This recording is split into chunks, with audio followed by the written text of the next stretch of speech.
In the days that followed, the words between Job and his friends did not cease.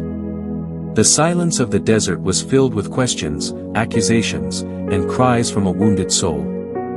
Eliphaz the Temanite spoke again, but this time his tone was no longer gentle. He said to Job, "Can a man be of benefit to God? Is it any gain to the Almighty if you are righteous? Is it for your fear of him that he reproves you? Is it not because of your iniquity? Is not your evil abundant?" Eliphaz believed Job's suffering must prove hidden sin. He accused Job, saying, "You have taken pledges from your brother for nothing. You have stripped the naked of their clothing. You have given no water to the weary, and you have withheld bread from the hungry." But these words were not true. Job listened, broken, and yet steady in heart.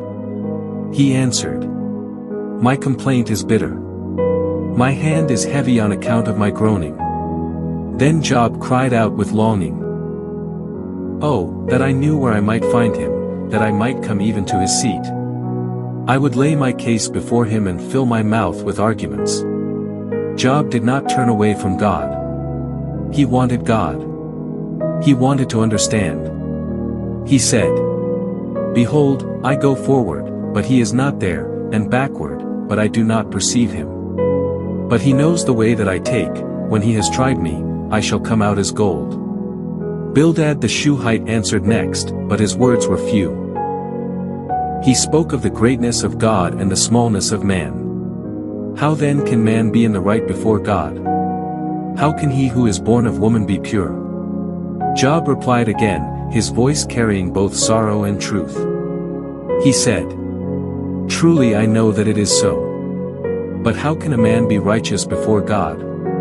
Job's heart was crushed under the weight of mystery. He looked at the world and saw what troubled him deeply. He said that the wicked often seemed to prosper, that injustice walked freely upon the earth. And Job's soul wrestled with what he could not explain. Then Job spoke one of the most powerful declarations of hope ever recorded.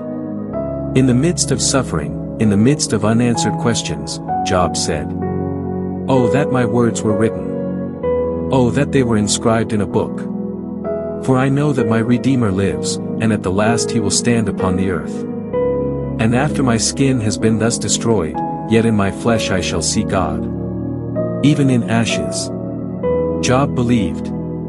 Even in darkness, Job held on. Zophar had no answer left. The accusations had grown heavy, but Job's integrity remained. Job continued speaking, pouring out his defense before heaven. He said, "As God lives, who has taken away my right, and the Almighty, who has made my soul bitter, my lips will not speak falsehood, and my tongue will not utter deceit.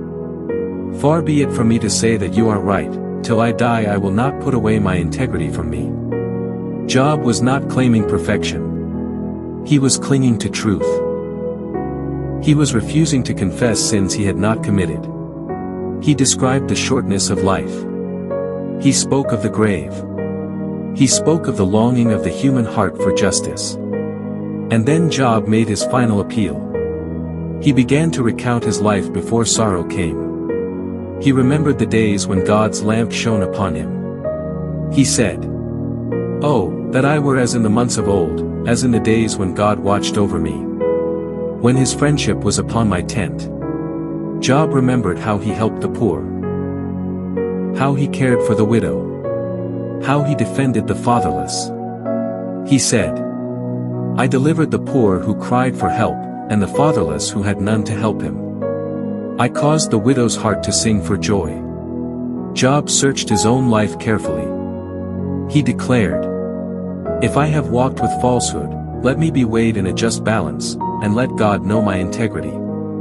Chapter after chapter, Job spoke with solemn honesty. He did not understand his suffering, but he would not abandon the Lord. At last, Job ended his words. The debate had reached its height. His friends had no more to say. And Job waited. For he had spoken. He had poured out his heart. And now, beyond the voices of men, The moment was drawing near when God himself would answer.